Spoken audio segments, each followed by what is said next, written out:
ঝিনাইদহে GPL cricket টুর্নামেন্টের 14তম আসর অনুষ্ঠিত।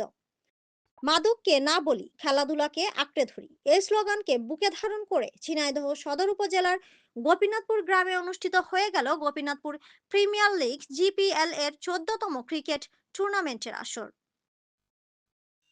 গোপীনাথপুর যুব সমাজ ও গ্রামবাসীর আয়োজনে শুক্রবার 19 ডিসেম্বর 2025 খেলাটি অনুষ্ঠিত হয়।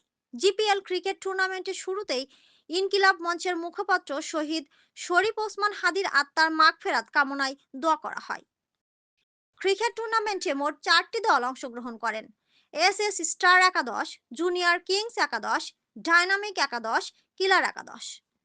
বিশিষ্ট সমাজসেবক মিল্টন বিশ্বাসের সভাপতিত্বে প্রধান অতিথি হিসেবে উপস্থিত ছিলেন গোপীনাথপুর মধ্যপাড়া জামে মসজিদের সভাপতি ও মাতৃছায়া সেবাশ্রমের প্রতিষ্ঠাতা সভাপতি বিশিষ্ট ব্যবসায়ী ও সমাজসেবক আলহাজ কাজী বজলুর রহমান।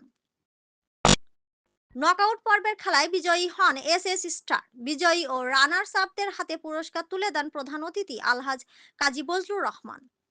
এ সময় উপস্থিত ছিলেন মোহাম্মদ মিল্টন বিশ্বাস, শ্রী গৌতম ঘোষ, শ্রী মহাদেব পুন্ডরী, মোহাম্মদ ইসরাফিল দপ্তরি, শ্রী বনমালী শর্মা, মোহাম্মদ মমিনুল রহমান, নাসির উদ্দিন, শ্রী দীপঙ্কর ঘোষ, মোহাম্মদ কানু মণ্ডল, মোহাম্মদ নাসির উদ্দিন, মোদাসের হোসেন মিঠু, মোহাম্মদ লিটন মিয়া, মোহাম্মদ শরীফুল ইসলাম, মোহাম্মদ খোকন মিয়া সহ আরো অনেকে।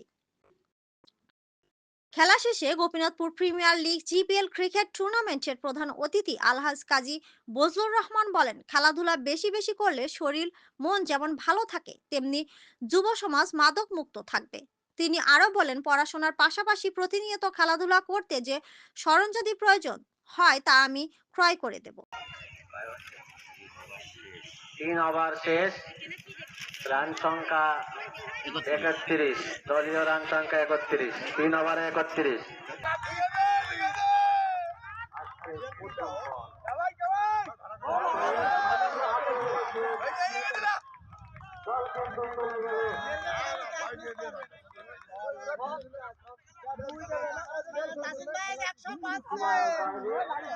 প্রথম বলে ছক্কা হাঁকালেন আমাদের সেই মার্কেটে ব্যাটসম্যান তাসকিন আহমেদ।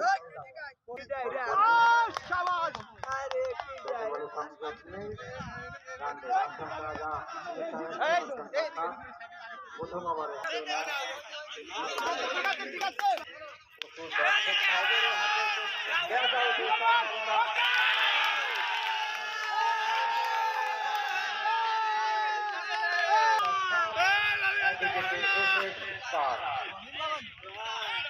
পরের ব্যাটসম্যান